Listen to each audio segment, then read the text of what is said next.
চাঞ্চল্যকর আরেক খবর, ফিলিস্তিনের স্বাধীনতাকামী সংগঠন হামাসের রাজনৈতিক প্রধান ইসমাইল হানিয়াকে কোনো ড্রোন বা ক্ষেপণাস্ত্র দিয়ে হত্যা করা হয়নি। ইরানের রাজধানী তেহরানে যে ভবনটিতে তিনি নিহত হন, সেখানে প্রায় 2 মাস আগে একটি অত্যাধুনিক বোমা পেতে রাখা হয়েছিল। তেহরানে গা ঢাকা দিয়েছিল মোসাদের চর। সুযোগ বুঝে হত্যা করে হামাসের ইসমাইল হানিয়াকে। যদিও আনুষ্ঠানিকভাবে এই হামলা নিয়ে ইসরায়েল কোনো মন্তব্য করেনি। প্রথমে মনে করা হয়েছিল ক্ষেপণাস্ত্র হামলায় হানিয়া নিহত হয়েছেন। ওই হামলায় ইসরায়েলি গোয়েন্দা সংস্থা মোসাদকে অভিযুক্ত করে ইরান। তিনি ইরানি কর্মকর্তা হানিয়ার হত্যাকে আইআরজিসির জন্য ভয়াবহ লজ্জা হিসেবে অভিহিত করেছেন। কারণ হানিয়া যে ভবনটিতে ছিলেন সেটি পরিচালনার দায়িত্বে ছিল আইআরজিসি। সেখানে হানিয়া এবং অন্যান্য অতিথি অবস্থান করছিলেন। তবে ঘোষণা দিয়েছে তারা হানিয়ার রক্তের বদলা রক্ত দিয়েই নেবে। মার্কিন সংবাদপত্র নিউ ইয়র্ক টাইমস সূত্রে খবর, মোসাদ এজেন্টের বোমা লুকিয়ে থাকার তথ্য জানা গিয়েছে ইরানের সেনাবাহিনীর এলিট রেভলিউশনারি গার্ডের বাহিনীর কর্মকর্তাদের মাধ্যমে।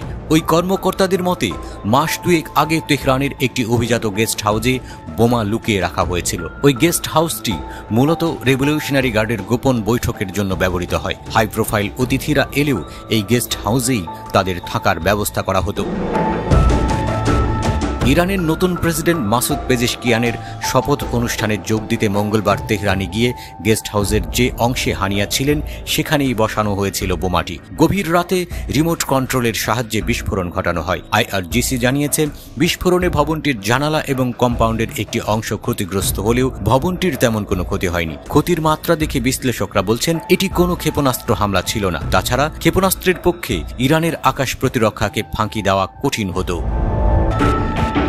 ইরান প্রশাসনেরই অন্দরমহলে ইসরায়েলি গুপ্তচর সংস্থার জাল কতটা বিস্তৃত, মঙ্গলবারের ঘটনা তারই প্রমাণ দাবি করেছে নিউ ইয়র্ক টাইমস। রেভলিউশনারি গার্ডের বাহিনীর 2 জন কর্মকর্তা জানিয়েছেন 2020 সালে মোসাদ ইরানি পরমাণু বিজ্ঞানী মোহসেন ফাকরিহজাদেহকে নিখুঁতভাবে রিমোট কন্ট্রোল মেশিন গানের সাহায্যে হত্যা করেছিল। হানিয়াকে হত্যা করা হলো রিমোট কন্ট্রোল বোমার সাহায্যে।